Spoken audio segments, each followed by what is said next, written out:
মানুষ বেচা কিনা হতো, আর এই মানুষগুলি বেচা কিনা হয়ে মানুষের গোলাম হতো। সাদা মানুষেরা কালো মানুষগুলি মহিলাদেরকে কাজের মেয়ে হিসেবে রেখে তাদেরকে অবৈধভাবে গর্ভবতী করত। পেটে সন্তান যখন বড় হতো তখন বন্ধু বান্ধবদের দাওয়াত দিয়ে ড্রয়িং রুমে বাড়িওয়ালা সেই গর্ভবতী দাসীকে ডাকত। দাসীকে চিৎ করে উলঙ্গ করে শোয়াইয়া তার পেটটাকে ছিঁড়ে ফেলা হতো। পেটের মধ্য থেকে বাচ্চা টেনে বের করা হতো। বাচ্চা ছটফট করে মরতো, মা ছটফট করে মরতো। এই দৃশ্য দেখে পৈশাচিক অট্ট হাসিতে বন্ধু বান্ধব নিয়ে বাড়ির মালিক অট্ট হাসিতে ফেটে পড়ত।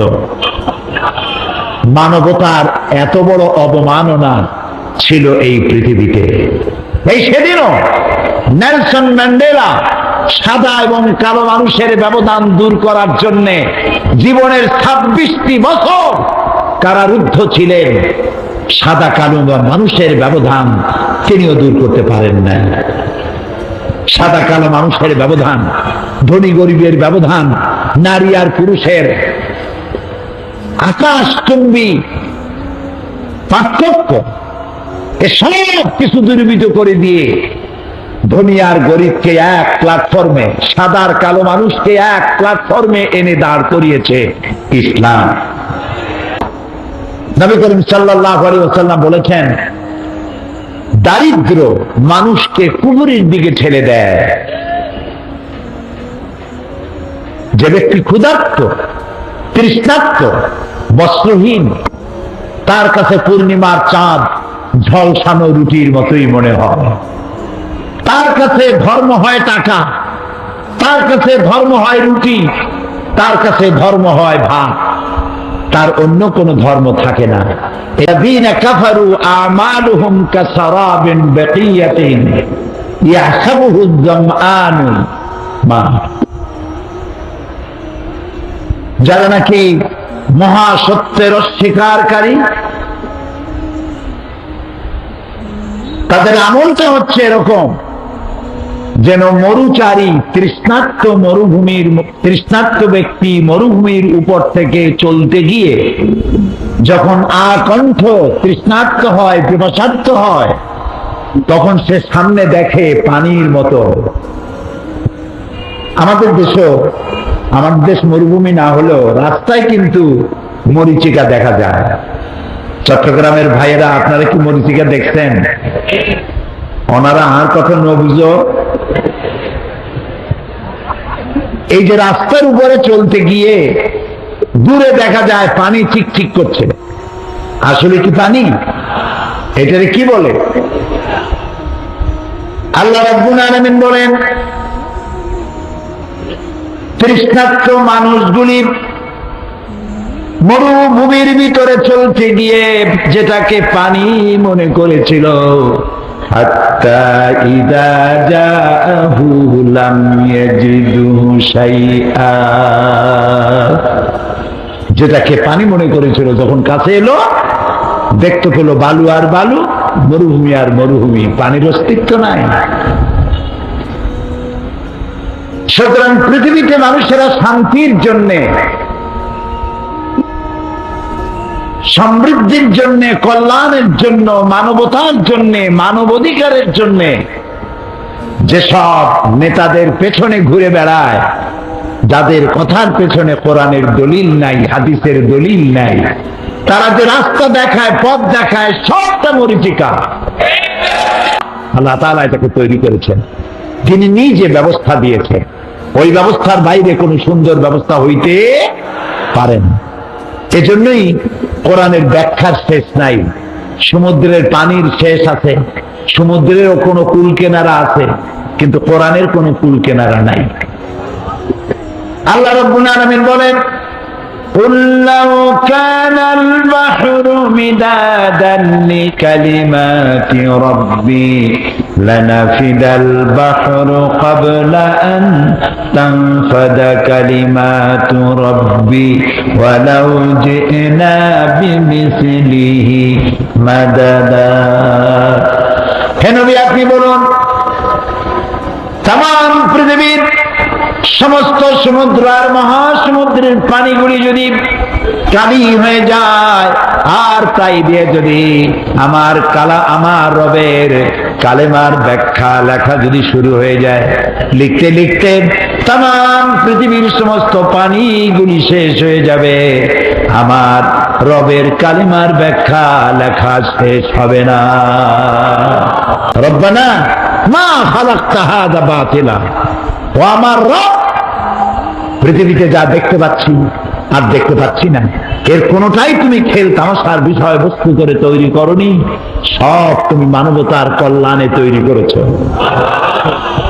বিজ্ঞানীরা বলেছেন হিমালয়ের অত্যুচ্চ শিখর থেকে শুরু করে মহাকাশের মহাশূন্যে যা কিছু আছে সেখান থেকে শুরু করে মহাসাগরের অতল তলদেশ পর্যন্ত যেখানে যা কিছু দেখি আর দেখি না, সব মানব সেবায় নিয়োজিত, মানবের কল্যাণে নিয়োজিত।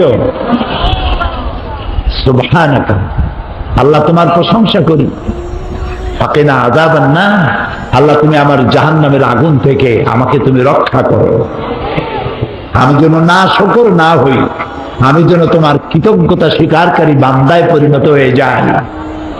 বলি আল্লাহুম্মা আজিরনা মিনান নার, আল্লাহুম্মা আজিরনা মিনান নার, আল্লাহুম্মা আজিরনা মিনান নার।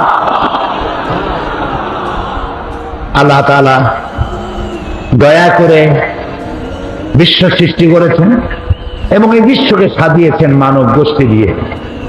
সেই মানব গোষ্ঠী যেন পৃথিবীতে শান্তিতে থাকতে পারে। প্রিয় ভাই সব, মুসলমান মানে গরিব, মুসলমান মানে তার বাড়ি থাকতে নাই, গাড়ি থাকতে নাই। মুসলমান মানে হলো ছেঁড়া জামা, গামছা, ছেঁড়া লুঙ্গি, বউর ভালো শাড়ি থাকার দরকার নাই, ঘরের চাল দিয়া পানি পড়বে, থাকার জায়গা নাই, হোমলেস, স্টেটলেস। আল্লাহ কি এরকম চান? আল্লাহ রাব্বুল আলামিন মুসলমানদেরকে দোয়া শিখিয়েছেন।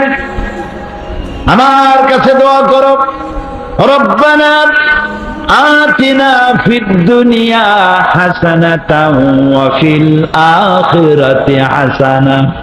জানেন না? পড়েন, রব্বানা আতিনা ফিদ দুনিয়া হাসানাতাও وفي الآخرة حسنة وقنا عذاب النار। আয় আমার রব, হে আমার প্রভু, আমাকে দুনিয়ায় সুখ শান্তি দাও, শান্তি দাও, সুখ দাও, সমৃদ্ধি দাও, এবং আখিরাতেও আমাকে সুখ আর শান্তি থেকে বঞ্চিত করো না, জাহান্নামের কঠিন শাস্তি থেকে আমাকে রক্ষা করো। কোরআনের ব্যাখ্যা কোরআন নিজেই, সুবহানাল্লাহ। কোরআনের ব্যাখ্যা কোরআন নিজেই। আল্লাহ তাআলা বলছেন যারা জ্ঞানবান তাদের জন্য নিদর্শন। এখন জ্ঞানী কারা, বুদ্ধি কাদের আছে, বুদ্ধিমান কারা? আমাদের মতো আন্দাজে চিন্তা করলে হবে না। আমরা মনে করি বুদ্ধিজীবী হলো ওরা 5-6 মাস চুল কাটে নাই, মস্ত বাইয়া পড়ছে, পাটের একটা দড়ি, লম্বা ব্যাগ কান্দে ঝুলানো, কানাফাড়া জামা, মাটি দিয়ে টানতে টানতে আনে। একটা বুদ্ধিজীবী ভাব, মাথায় চুল নাই, মনে হয় যেন কোন প্লেন ছাড়াই শূন্য ইন্টারন্যাশনাল এয়ারপোর্ট। এরা আসল বুদ্ধিজীবী নয়। বুদ্ধিজীবীর সংজ্ঞা পরবর্তী আয়াতে আল্লাহ দিচ্ছেন। উলুল আলবাব কারা? الذين يذكرون الله قياما وقعودا وعلى جنوبهم ويتفكرون في خلق السماوات والأرض। ওরাই হলো বুদ্ধিমান, ওরাই হলো চিন্তাশীল, ওরাই হলো জ্ঞানবান, যারা দাঁড়ানো অবস্থায়, বসা অবস্থায়, শোয়া অবস্থায় আমার সৃষ্টি নৈপুণ্যতা দেখে অবাক বিস্ময় বিস্ফারিত নেত্রে তাকায়, আর আমার সৃষ্টি জগৎ ইত্যাদি অবলোকন করে হঠাৎ করে মুখ থেকে বেরিয়ে যায়, রব্বানা মা খালাকতা হাযা বাতিলান সুবহানাকা ফাকিনা আযাবান নার।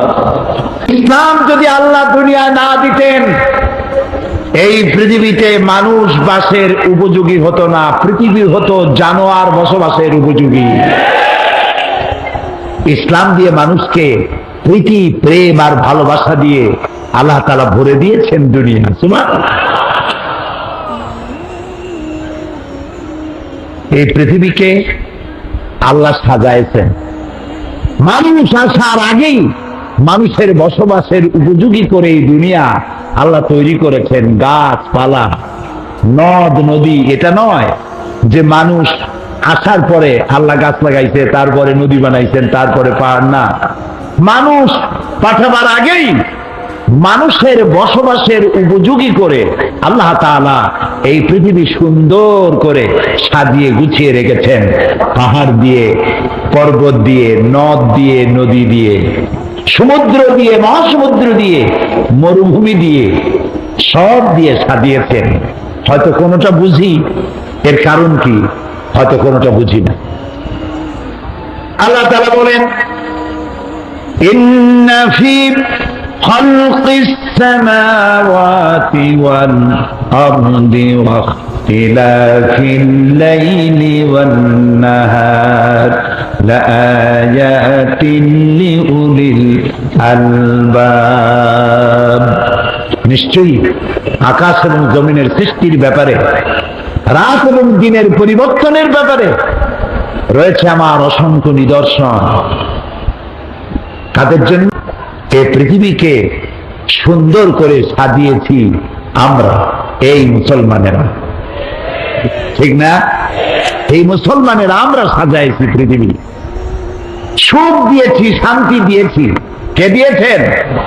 আল্লাহ। দেখুন না, মানুষে মানুষে কত ভেদাভেদ ছিল। একটি মানুষ কালো, আরেকটি মানুষ সাদা। যেহেতু লোকটি কালো, তাই ওর কোনো দাম নাই, ওর কোনো মূল্য নাই। আমি আমার জীবনের প্রথম যে বছর আমেরিকা গেলাম, সেই বছর আমেরিকার পত্রিকায় দেখলাম এক ট্রাক ড্রাইভার একটা কালো মানুষকে গাড়ির নিচে পিষে দিয়েছে রাস্তার উপরে। সে গ্রেফতার হলো। তাকে যখন প্রশ্ন করা হলো যে তুমি এই মানুষটাকে ইচ্ছে করে মারলে না অনিচ্ছায়, সে বলল যে আমি বুঝতে পারি নাই, আমার কাছে মনে হয়েছে দূরে যেন একটা কালো টায়ার পড়েছিল। ওইটারে সে মানুষ মনে করেন, গাড়ির কালো টায়ার মনে করেছে। এটি একটি উপহাস।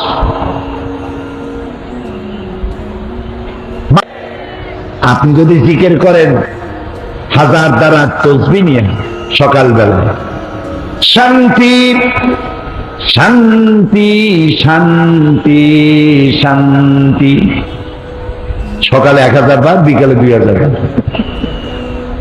এই শান্তি শান্তি চিল্লাইতে চিল্লাইতে মাথায় যন্ত্রণা বাড়বে, গলা শুকায় যাবে। শান্তি পাওয়া, শান্তি পেতে হলে, নিরাপত্তা পেতে হলে আসতে হবে ইসলামের কাছে। কার কাছে? মানুষ যদি চোখে দেখে তাহলে আর শোনা কথায় তো কোনো লাভ নাই। ইসলাম যে শান্তি, তার নমুনাটাই মাহফিল।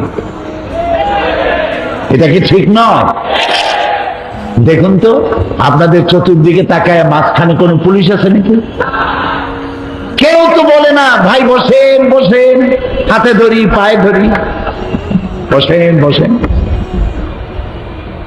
জনসভাগুলি দেখেন, কেউ দাঁড়ায় থাকে, কেউ সিগারেট টানে, কেউ চিনেবাদাম খায়, কেউ সিগারেট টান দিয়ে উপরে ফু দিয়া দেখে ফু গেল কদ্দুর।